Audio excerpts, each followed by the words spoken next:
আকাশবাণী কলকাতা। স্থানীয় সংবাদ পড়ছি ধৃতি সেন শর্মা।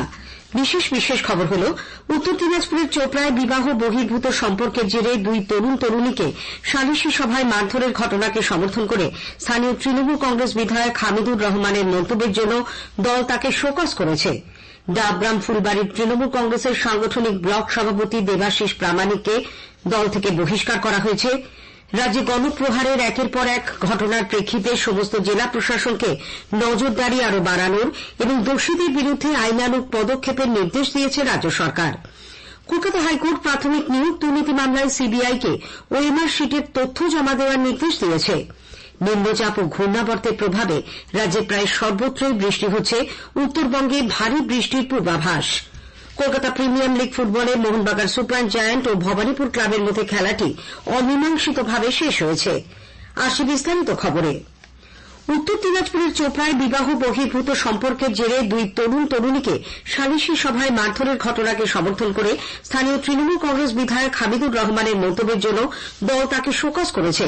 তৃণমূল কংগ্রেসের জেলা সভাপতি কানহাইয়ালাল আগরওয়াল জানিয়েছেন, ওই মন্তব্যের ব্যাখ্যা চাওয়া হয়েছে বিধায়কের কাছে।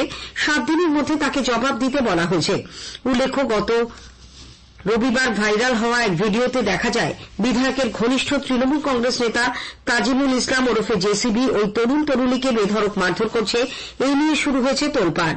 পুলিশ তাজিমুলকে গ্রেপ্তার করে তাকে 5 দিনের পুলিশ হেফাজতে পাঠানো হয়েছে। এরই মধ্যে বিধায়ক হামিদুর রহমানের মন্তব্যকে ঘিরে শুরু হয়েছে বিতর্ক। এই ঘটনার ব্যাপারে তিনি বলেন, পরকীয়া সম্পর্ক সমাজে গ্রহণযোগ্য নয়, তবে এক্ষেত্রে একটু বেশি বাড়াবাড়ি করা হয়েছে। বিধায়ক অবশ্য পরে সাংবাদিকদের কাছে এই ঘটনায় দুঃখ প্রকাশ করে বলেন, তার মন্তব্যের অপব্যাখ্যা করা হচ্ছে। তিনি তা বলতে চাননি। ঘটনার পর মুখ্যমন্ত্রীও তাকে ফোন করেছিলেন এবং তিনি সমস্ত ঘটনা জানিয়েছেন। অন্যদিকে কংগ্রেস তাজিমুল ঘনিষ্ঠ গির আলমের সঙ্গে একটি তার ছবি প্রকাশ্যে এনেছে।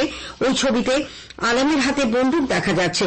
চোপড়ার বর্ষিয়ান কংগ্রেস নেতা অশোক রায় এ ব্যাপারে উচ্চ পর্যায়ের তদন্তের দাবি জানিয়েছেন। চোপড়ার ঘটনায় রাজ্য পুলিশ সেখানকার আইসিকেও কারণ দর্শানোর নোটিশ জারি করেছে। স্বতঃপ্রণোদিত হয়ে পুলিশ মামলা রুজু করে। মুখ্যমন্ত্রী মমতা ব্যানার্জি রাজ্যের সাম্প্রতিক কয়েকটি ঘটনা নিয়ে গতকাল পুলিশের শীর্ষ আধিকারিকদের সঙ্গে বৈঠক করেন। নবান্ন সূত্রে জানা গেছে, চোপড়া ও কোচবিহারের ঘটনা নিয়ে পুলিশের ভূমিকায় তীব্র অসন্তোষ প্রকাশ করে পুলিশকে তিনি আরও সক্রিয় হতে বলেছেন। এদিকে বিজেপি কোচবিহার ও চোপড়ার ঘটনায় সিবিআই তদন্তের দাবি জানাবে। বিরোধী দলনেতা শুভেন্দু অধিকারী গতকাল কলকাতায় সাংবাদিকদের প্রশ্নের উত্তরে বলেন, রাজ্যের মুখ্য সচিবকে এই দাবি জানিয়ে তিনি চিঠি দিচ্ছেন। মুখ্য সচিব দাবি না মানলে তিনি আদালতের দ্বারস্থ হবেন এবং আগামী দিনে বিজেপি আরও বৃহত্তর আন্দোলনে সামিল হবে। এদিকে কোচবিহারের মাথাভাঙার নির্যাতিতা বিজেপি কর্মীর সঙ্গে গতকাল শিলিগুড়ির সার্কিট হাউসে দেখা করেন রাজ্যপাল সিভি আনন্দ বোস।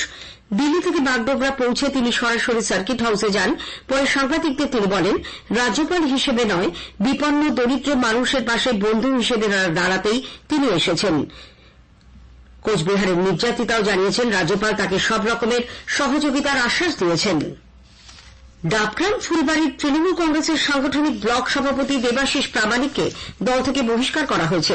গতকাল বিকেলে জলপাইগুড়ি জেলা তৃণমূল কার্যালয়ে এ নিয়ে এক সাংবাদিক বৈঠক করেন জেলা সভানেত্রী মহুয়া গোপ। উল্লেখ্য, সরকারি জমি কারবারের সঙ্গে যুক্ত থাকার অভিযোগে ইতিমধ্যেই গ্রেপ্তার হয়েছেন দেবাশিস প্রামাণিক। বর্তমানে তিনি পুলিশ হেফাজতে। তার গ্রেপ্তারের পর চাঞ্চল্য ছড়ায় রাজনৈতিক মহলে। বেআইনি জমি দখল, সরকারি জমি কেনা বেচার সঙ্গে যুক্তদের কোনোভাবেই রেহাই দেওয়া হবে না বলে মুখ্যমন্ত্রী আগেই ঘোষণা করেন। অভিযুক্তদের বিরুদ্ধে প্রশাসন উপযুক্ত ব্যবস্থা গ্রহণ করছে বলে জেলা সভানেত্রী জানান। তিনি আরও বলেন, জমি কারবারের সঙ্গে ডাবগ্রাম ফুলবাড়ির সাংগঠনিক ব্লক সভাপতি দেবাশিস প্রামাণিকের নাম উঠে আসায় রাজ্য শীর্ষ নেতৃত্বের নির্দেশে তাকে দল থেকে বহিষ্কার করার সিদ্ধান্ত নেওয়া হল। রাজ্যে গণপ্রহারে একের পর এক ঘটনা নিয়ে উদ্বেগের মধ্যেই সমস্ত জেলা প্রশাসনকে নজরদারি আরও বাড়ানোর এবং দোষীদের বিরুদ্ধে আইনানুগ পদক্ষেপের নির্দেশ দিয়েছে রাজ্য সরকার। গণপিটুনির কথা উল্লেখ না করে মুখ্যমন্ত্রীর প্রধান উপদেষ্টা আলাপন বন্দ্যোপাধ্যায় ও এডিজি আইন শৃঙ্খলা মনোজ ভার্মা এক যৌথ সাংবাদিক বৈঠকে বলেন, 2018 সালের একটি মামলায় সুপ্রিম কোর্টের রায়ের 12 দফা নীতি নির্দেশিকার প্রতিলিপি পাঠানো হয়েছে সব জেলার পুলিশ সুপার ও পুলিশ কমিশনারদের। পাশাপাশি মানুষকেও সতর্ক থাকতে বলা হয়েছে। সাম্প্রতিক কয়েকটি ঘটনার কথা রাজ্য সরকারের গোচরে এসছে। এই সূত্রে পুলিশ কর্তৃপক্ষকে ম্যাক্সিমাম ভিজিল, সর্বাধিক সতর্কতা বজায় রাখতে বলা হয়েছে এবং কড়া আইনানুগ পদক্ষেপ নিতে বলা হয়েছে। মানুষকেও জাগ্রত ও সতর্ক থাকতে হবে। ঘটনাগুলি দুঃখজনক এবং আমাদের সকলেরই সতর্ক থাকার প্রয়োজন রয়েছে। এই সকল ক্ষেত্রে ক্ষতিগ্রস্ত পরিবারের জন্য কোনো ক্ষতিপূরণই যথেষ্ট নয়। তথাপি অর্থনৈতিক সহায়তার লক্ষ্যে ক্ষতিগ্রস্ত পরিবারগুলিতে নেক্সট অফ কিন, যারা ভিকটিম হয়েছেন তাদের নেক্সট অফ কিনকে একটি করে স্পেশাল হোমগার্ডের চাকরি দেওয়ার কথা ভাবা হয়েছে, দেওয়া হবে। এছাড়া পরিবার পিছু 2 লক্ষ টাকা অর্থনৈতিক সলিউশনও দেওয়া হবে। সোশ্যাল মিডিয়ার উপর নজরদারি এবং অপরাধমূলক কার্যকলাপ রুখতে প্রয়োজনে সব জেলা পুলিশ সুপার, পুলিশ কমিশনার ও রেল পুলিশ সুপারদের নিয়ে একটি টাস্ক ফোর্স গঠন করার কথাও বলেছেন তারা। এডিজি জানান সব ঘটনারই তদন্ত শুরু হয়েছে। এদিকে দেশে বলবৎ হওয়া নতুন ফৌজদারি আইনে গণপ্রহারে মৃত্যুর ঘটনায় দোষীদের কঠোর সাজার সংস্থান রয়েছে বলে কেন্দ্রীয় স্বরাষ্ট্রমন্ত্রী অমিত শাহ জানিয়েছেন। তিনি আরো বলেন, নতুন ফৌজদারি আইন পুলিশের হাতে অনেক বেশি ক্ষমতা দিয়ে দেশে পুলিশ রাজ প্রতিষ্ঠা করার পথ প্রশস্ত করছে বলে বিভিন্ন মহলে যে সমালোচনার ঝড় উঠেছে তা ঠিক নয়। मैं स्पष्ट कर दूं, गुना की तिथि 1/7/2024 के पहले की होगी। इसमें पुराने कानून के तहत प्रक्रिया चलेगी और 1/7/2024 के बाद होने वाले हर गुना को ये तीनों नए कानूनों के हिसाब से चलाया जाएगा। इसमें कोई कंफ्यूजन नहीं।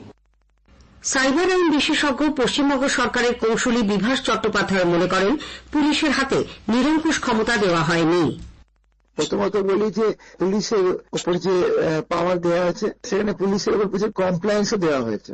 হ্যাঁ, কিছু কিছু জায়গায় পুলিশের আনফেটেড পাওয়ার দেওয়া হয়েছে প্রহিবিটেড অ্যাকশনগুলোর থেকে, যেমন 172-তে পুলিশকে কাজ করতে না দিলে পুলিশ যে কোনো লোককে যে কোনো জায়গা থেকে রিমুভ করতে পারবে। কিন্তু পুলিশ যদি লফুলি না চলে তাহলে সেক্ষেত্রে পুলিশের উপরও কিন্তু অনেক রকম কমপ্লায়েন্স এসছে। আর ভিকটিমদের ক্ষেত্রে আমি বলবো যে অনেক ক্ষেত্রে ভিকটিম সেন্ট্রিক অ্যাক্ট হয়েছে। রাজ্যের বিভিন্ন জেলায় গণপ্রহারের ঘটনার মধ্যেই কলকাতার এনআরএস হাসপাতালের সামনে গত সন্ধ্যায় মোবাইল চোর সন্দেহে এক ব্যক্তিকে কয়েকজন মিলে বেধড়ক মারধর করে। সেখানে কর্তব্যরত ট্রাফিক সার্জেন্টের বিষয়টি নজরে এলে তিনি যুবককে উদ্ধার করে এন্টালি থানায় নিয়ে যান। কাউকে অবশ্য গ্রেপ্তার করা যায়নি। উত্তর 24 পরগনার আড়িয়াদহের যে জায়গায় গত রবিবার রাতে কলেজ ছাত্র সায়নদীপ ও তার মাকে মারধর করা হয়, সেই কেদারনাথ সিং রোড এলাকায় গতকাল সন্ধ্যাবেলা যান এলাকার বিধায়ক মদন মিত্র। সেখানে এলাকাবাসী তাকে ঘিরে ধরে বিক্ষোভ দেখান। মূল অভিযুক্ত জয়ন্ত সিং এর গ্রেপ্তারের পাশাপাশি এলাকায় নিরাপত্তা সুনিশ্চিত করারও দাবি জানান তারা। স্থানীয় সংবাদ শুনছেন আকাশবাণী কলকাতা কেন্দ্র থেকে। প্রাথমিকের নিয়োগ দুর্নীতি মামলায় তদন্তকারী সংস্থা সিবিআইকে উত্তরপত্র বা ওএমআর শিটের তথ্য জমা দেওয়ার নির্দেশ দিয়েছে Kolkata high court.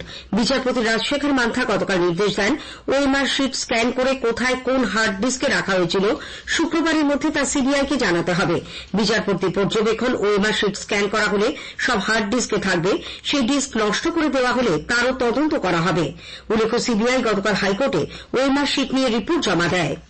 NEET, Yuji, UGC net সহ একাধিক প্রবেশিকা পরীক্ষার স্বচ্ছভাবে পরিচালনায় কেন্দ্রীয় সরকার প্রতিজ্ঞাবদ্ধ। সাম্প্রতিক প্রশ্নপত্র ফাঁসের ঘটনায় চক্রান্তকারীদের সাজা দিতে কাজ চালাচ্ছে তদন্তকারী সংস্থা। এ বিষয়ে আগামীকাল শুনবেন একটি আলোচনা। পরীক্ষা ব্যবস্থায় স্বচ্ছতা। প্রযুক্তিবিদ ও অর্থনৈতিক বিশ্লেষক সুদীপ্ত গুহর সঙ্গে কথা বলেছেন কল্যাণ লাহা। আকাশবাণী কলকাতার সংবাদ বিভাগ প্রযোজিত অনুষ্ঠানটি শোনা যাবে রাত 8টায় গীতাঞ্জলি ও 107 মেগাহার্টজ প্রচার তরঙ্গ এবং ডিটিএইচ বাংলায়। পূর্ব বিহার ও সংলগ্ন এলাকার উপর অবস্থান করছে ঘূর্ণাবর্ত এবং উত্তর পশ্চিম বিহার থেকে পশ্চিমবঙ্গের হিমালয় সন্নিহিত অঞ্চল হয়ে দক্ষিণ আসাম পর্যন্ত বিস্তৃত নিম্নচাপ অক্ষরেখার প্রভাবে রাজ্যের প্রায় সর্বত্রই বৃষ্টি হচ্ছে। হিমালয় সংলগ্ন উত্তরের জেলাগুলিতে আজ ভারী থেকে অতি ভারী বৃষ্টির কমলা সতর্কতা জারি করা হয়েছে। বৃষ্টির কারণে দার্জিলিং ও কালিম্পং জেলার পাহাড়ে ধস নামতে পারে বলেও জানানো হয়েছে। 24 পরগনা, মুর্শিদাবাদ, নদিয়া ও বীরভূম জেলাতেও আজ ভারী বৃষ্টির হলুদ সতর্কতা জারি রয়েছে। কলকাতা প্রিমিয়ার লিগ ফুটবলে মোহনবাগান সুপার জায়ান্ট ও ভবানীপুর ক্লাবের মধ্যে খেলাটি গতকাল অমীমাংসিতভাবে শেষ হয়। ব্যারাকপুর স্টেডিয়ামে দু দলই 1-1 করে গোল করে। খেলার 10 মিনিটে শিবাজিৎ সিং এর দেওয়ার গোলে মোহনবাগান এগিয়ে যায়। পরে 17 মিনিটে ভবানীপুরের পক্ষে জিতেন মুর্মু গোল করে সমতা ফেরান। স্থানীয় সংবাদ শেষ হল।